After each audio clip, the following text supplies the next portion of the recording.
October 26th. Happy Saturday. Time for coffee and a chat about a realistic utopia of a fair society. Frankly, it's always time for a chat like that because a fair society is our only chance to banish violence and war from our lives.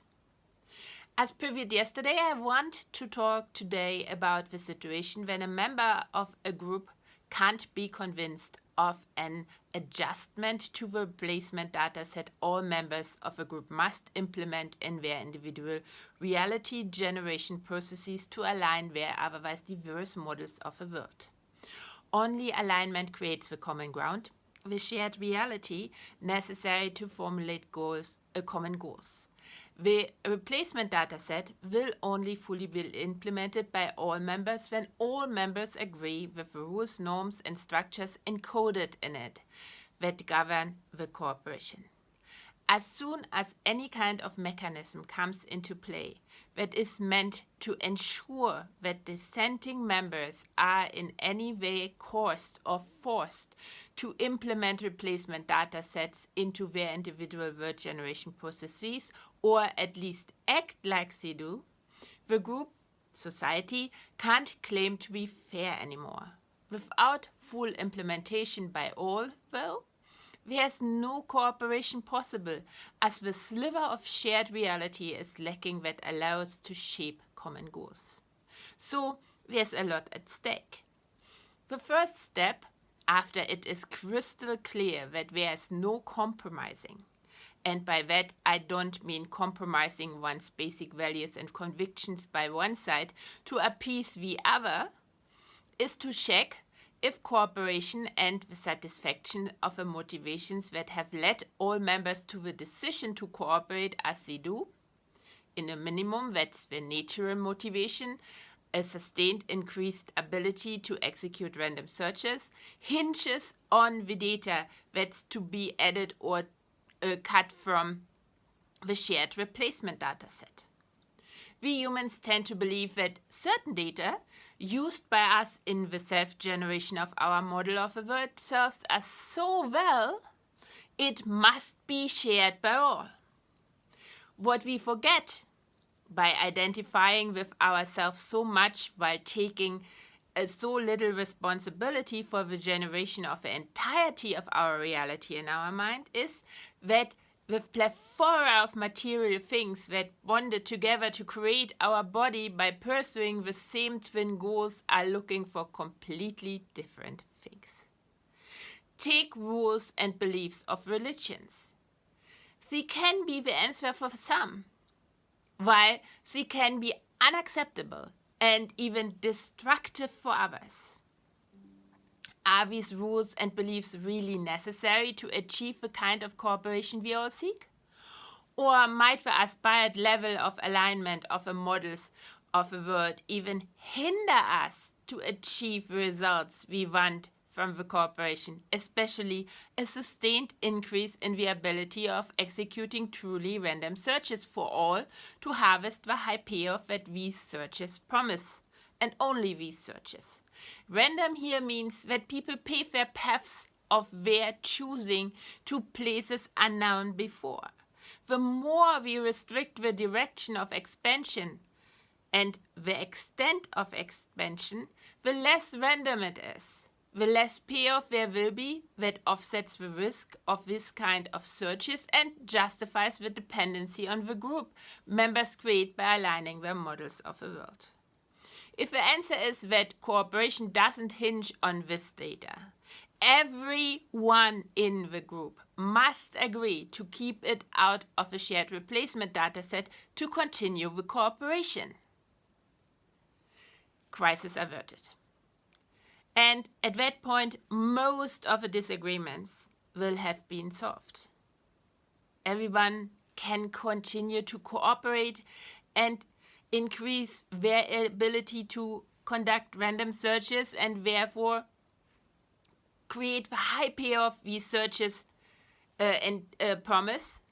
And this cooperation will be fruitful for all. However, if the answer is that the data that's unacceptable for a member or some members, is necessary to achieve a level of cooperation the majority wants, and here comes the majority in. The member must leave the group as their continued presence. These members must leave the group as their continued presence whilst they don't share the same reality with the others anymore is a danger to the success of the cooperation of the others.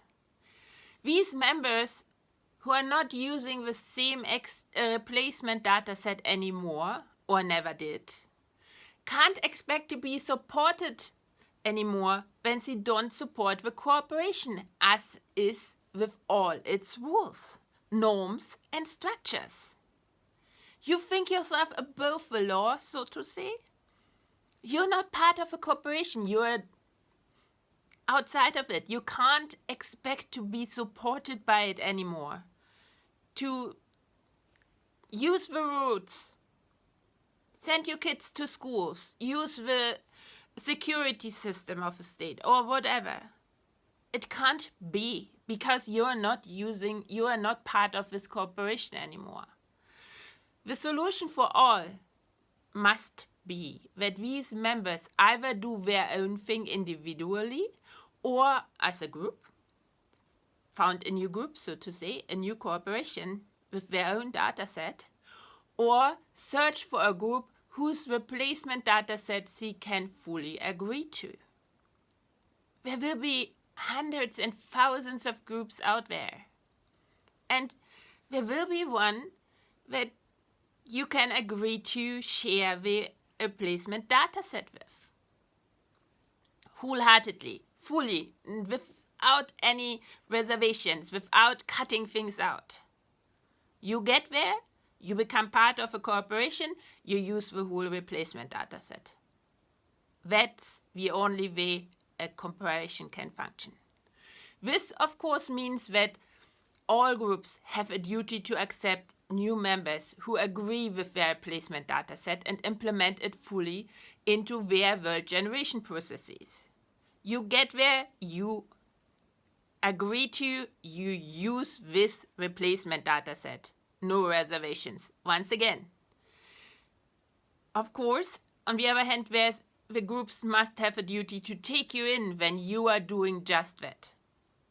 They have no duty to take you in, of course, when you are getting there to just check things up and change their dataset that they had been running on the whole time. It's always, you have duties that correspond with responsibilities.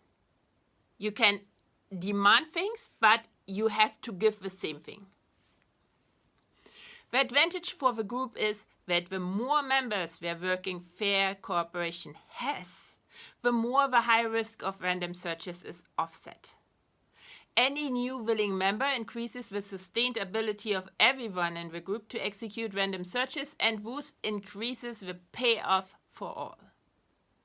The advantage for the single person is that she can't be forced to accept changes to the replacement dataset of their reality they are living in that are unacceptable to them, and thus remain in a situation where they are worse off because they are caught in a corporation worse off than they could be alone, just because they have no other options. It's win-win unless you are the person who wants others to be caught without any options in an unfair cooperation for their own benefit, because they are the ones who siphon off the payoff of the less payoff, but still enough payoff for them, of the searches conducted by exploiting existing knowledge. It will come as no surprise to you now when I say that for the longest time, this is how most of humankind worked. We now know that our far long-gone ancestors lived in huge networks, spreading sometimes continents, walking extreme distances to live in other places, and were allowed to live in these communities after accepting their replacement dataset. States are a relatively recent invention. We are talking like I think, the 18th century that the idea of nations came up with Enlightenment. Enforceable borders have been with us for just about 100 years now, even though we are still not really able to completely enforce our borders when they are very long. I mean, East Germany managed, but they had self-shooting apparatuses at their border and walls and in order to shoot on sight. So, yeah. And still, some managed to flee. And what is seldom mentioned, these borders serve as much, and here comes the example of East Germany in again, serve as much to keep you in and available as a body to exploit as they keep others out. Why was the wall built in Berlin? To close the last loophole in the borders of East Germany? Because of a drainage of people, of workers. East Germany needed these people to stay and work for them, even if they didn't agree with what was done. A world of fair societies does not need borders. They are even antithetical to a fair society. Any thoughts? Tell me, tell all. Since our models of the world change with every new information we gather, and the models are only accessible to others when we communicate them, because they are a creation of our own mind, and that's the only place our reality exists, we are part of never-ending negotiations that require constant conversation and debate if we want a fair society without violence and war. That's it for this Saturday. I'll be back tonight with a TikTok live. You're cordially invited to my kitchen where I will cook pub dinner. I'm not sure yet what I'm have a taste for now. I will see. As always, you can read the transcript of this video and any other video I post on my blog Hyperobject Mind. The link is in the bio. I hope to welcome you again for my next video, perhaps Monday at the earliest. Until then, bye.